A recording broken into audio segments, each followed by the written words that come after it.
The U.S. Supreme Court, in a 6-3 decision today, upheld state bans on biological men competing in women's and girls' sports. The court upheld bans in Idaho and West Virginia that prohibited individuals who identified as transgender women and girls from competing in college and youth sports. Justices said the bans did not violate Title IX, a federal law that prohibits discrimination based on sex. Justice Brett Kavanaugh had this to say in the majority opinion: safety and competitive fairness issues can arise when females are forced to compete against males. In recent years, 27 states and various sports governing bodies have all drawn the same line. Now, in opposition to the majority opinion, Justice Sonia Sotomayor wrote this to say the Equal Protection Clause demands much more when a state deploys a sex classification to achieve legislative aims. Yet, in an opinion unencumbered by fact or law, the majority today cuts off that process prematurely, deciding instead that BPJ's case must end now. Now, earlier this morning, I talked with Dr. Stanley Goldfarb from the organization Do No Harm to get his reaction. Thanks for joining the States, Dr. Goldfarb. Let's get right to it. What's your reaction after today's historic ruling? My reaction is that the Supreme Court made an incredibly reasonable, common sense decision because, I think the whole problem with gender ideology is to separate out any time when it can produce harm versus when it simply relates to a single individual. And I think they rightly have shown that in this case, harm would be done to women, girls who want to participate in sports. As I think Justice Kavanaugh said, sports is a zero-sum game, in his opinion. So if someone gets to play, someone else doesn't get to play. If someone gets to win, someone else doesn't get to win. And it clearly was going to be impossible for states to deal with this on an individual basis. There's no way to know whether an individual who's taken drugs, puberty blockers, what have you, is actually reduced their capacity as a male enough that participation with women would be fair. And the truth is they probably never can achieve that. And so it never would be fair. So this was a blow for fairness, and I thought it was just an excellent, reasonable decision. Now, were there any surprises in either the majority or the minority opinions that you saw? Not really. I was kind of surprised reading Justice Sotomayor's decision. Now, I'm no constitutional lawyer or a lawyer of any kind, but it struck me that her main argument was that this should have been referred back to the courts for further investigation, as opposed to a full-throated acceptance of the idea that there should be an allowance for transgender individuals to participate in women's sports. That was really the main thrust of her argument, I thought. And I was surprised at that. I thought they would argue more strongly for, the fact that these were really women, which of course they're not. Doctor, obviously the organization you're with, Do No Harm, looking at this from a kind of a medical perspective, you seem to, converse that with, the idea of ideological perspectives with the gender ideology. Elaborate on that, if you could briefly. Yeah, well, we've been very concerned about this issue in children, and our focus has been completely on children. Our feeling has been if adults want to do what they want to do to themselves, that's their business. Although you could argue whether medically it all makes sense, but nonetheless, it seems to us that that's a right that adults can have. But children are unable to make this decision, and it's quite clear now that these drugs, the hormones, the puberty blockers, have profound medical effects. We've written extensively about this in our organization, all the way from altering cognitive function down to altering bone function. And these are real risks. So we're providing risk. And we know from multiple studies that we cannot show benefit. So whenever there's risk and you don't have benefit, that's a treatment that should be avoided. And certainly my own particular feeling is that there ought to be an absolute complete ban on any surgery done on a child in order to create some sort of cosmetic change that suggests that they're of a different gender. I think that should be an absolute ban, and our organization supports that through the Chloe Cole Act that we strongly support. And having heard arguments from the other side of this, there have been some saying that allowing for gender affirmation helps with mental health and can help reduce self-harm among that community. What's your reaction to that? The data just don't show that. The most recent study from Finland showed that children that had gone through transgender changes at transition, in fact, had much higher level of psychiatric problems and were referred more frequently for psychiatric treatment than children that are normal children that haven't had those impulses.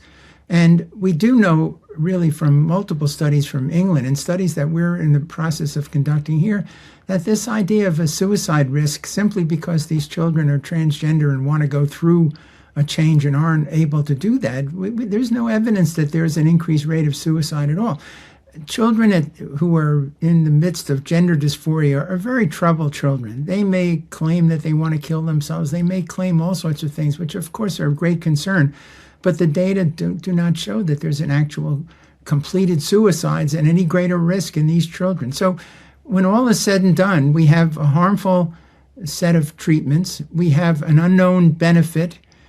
We have known risk with unknown benefit, and we have unfairness in this particular sports issue for children that are women, girls who want to participate in women's or girls' sports, and yet are beaten out by someone who has a superior physical advantage simply because of their sex.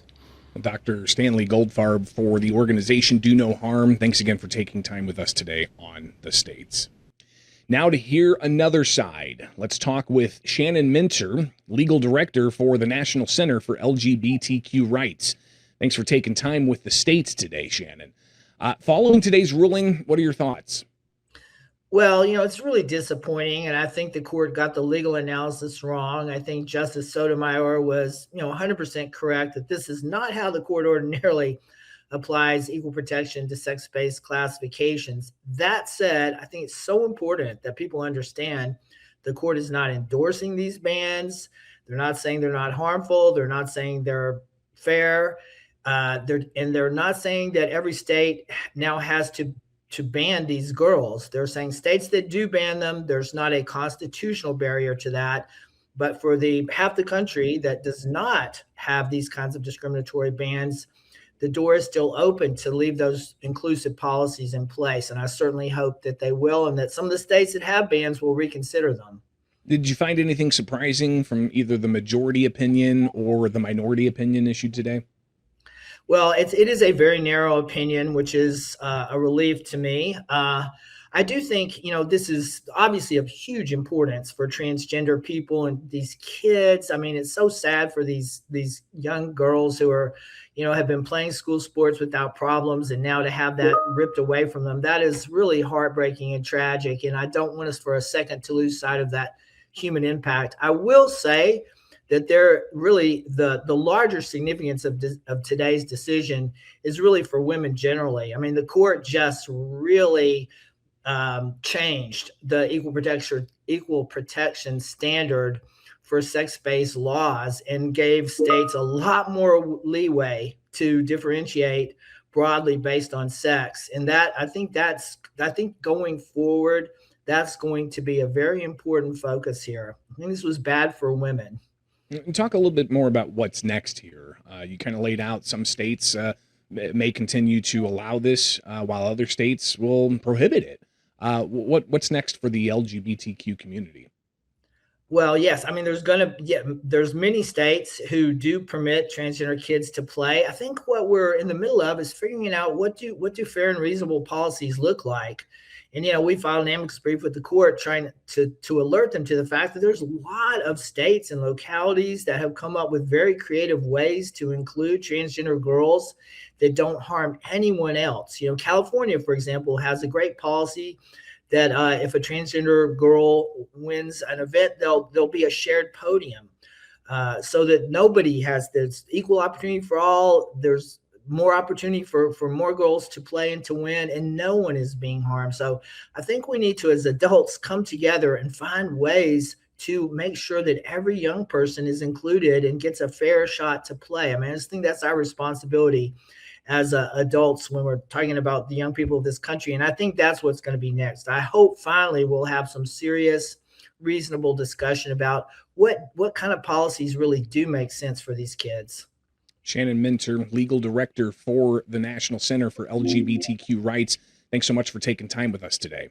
Meanwhile, the Supreme Court, in a 5-4 decision, striking down President Donald Trump's executive order to overhaul birthright citizenship as unconstitutional.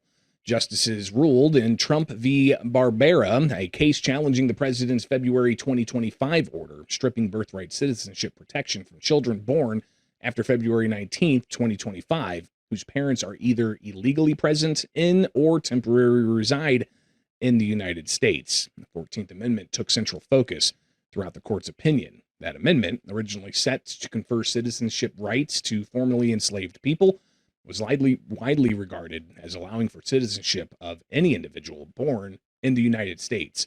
The majority of justices said the 14th Amendment is adequate to confer citizenship to children born to non-citizen parents. Also today, the U.S. Supreme Court, in a 6-3 decision, striking down a 50-year-old limit on political party spending for campaigns, a decision that could unleash swaths of funding into campaigns across the country. Vice President J.D. Vance brought that lawsuit, National Republican Senatorial Committee versus Federal Election Commission, as a senator from Ohio several years ago. He argued rules preventing candidates from coordinating campaign expenses goes against First Amendment rights of a candidate running for office. Justices agreed. Justice Brett Kavanaugh said that the Federal Elections Campaign Act limits First Amendment free speech rights of candidates. And to give us more to chew on, the U.S. Supreme Court this week also agreeing to hear a slew of cases on issues involving immigration, energy, and voting rights as it prepares for an upcoming term. Be sure to get the latest at thecentersquare.com.